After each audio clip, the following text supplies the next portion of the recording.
भी खोज रहा है।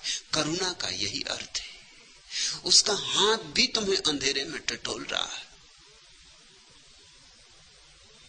काश हम अकेले ही खोजते हों तो मिले या ना मिले, मगर वह भी खोजता है, इसलिए आश्वासन है कि मिलन होगा, होकर रहेगा।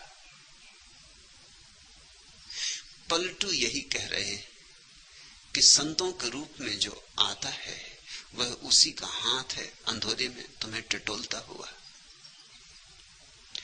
पर स्वार्थ के कारणे संत लिया अवतार।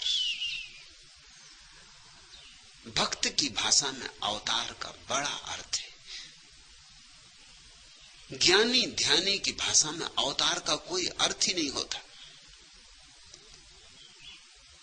तुम्हें स्मरण दिलाऊं, जैन शास्त्रों में अवतार शब्द का प्रयोग नहीं होता, न बौद्ध शास्त्रों में होता है, हो नहीं सकता।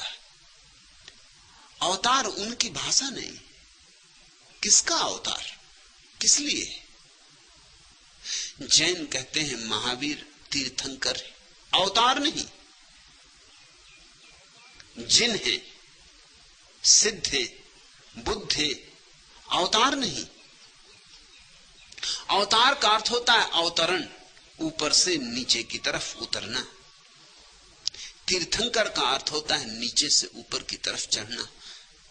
सिद्ध का अर्थ होता है, बुद्ध का अर्थ होता है नीचे से ऊपर की तरफ चढ़ना। बुद्ध का अर्थ होता है जैसे कीचड़ से कमल उठे, और अवतार का अर्थ होता है जैसे चांद से चांदनी झरे। हां, कहीं मिलन हो जाता है कमल का और चांदनी का, वह बात और। कहीं चांदनी कमल पे झरती है, कहीं कमल चांदनी के साथ नाचता है, वह बात और। ऐसी ही कुछ घटना यहां घट रही। यहां मेरी चेष्टा यही है कि कमल भी खिले और चांद भी उगे, अवतरण भी हो और तीर्थंकर भी जगे। क्योंकि चांदनी बरसे और कमल न हो तो कुछ बात अधूरी रह जाएगी। कमल खिले और चांद न हो तो भी बात कुछ अधूरी रह जाएगी। और जब करना ही है तो पूरा करना, अधूरा क्या करना।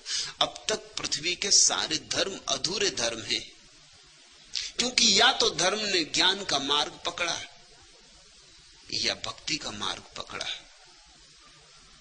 मेरी बातें इसलिए थोड़ी बेबूझ हो जाती। एक दिन ज्ञान की बात करता हूं, दूसरे दिन भक्ति की बात करता हूं। कल तक ज्ञान की बात चली, ध्यान की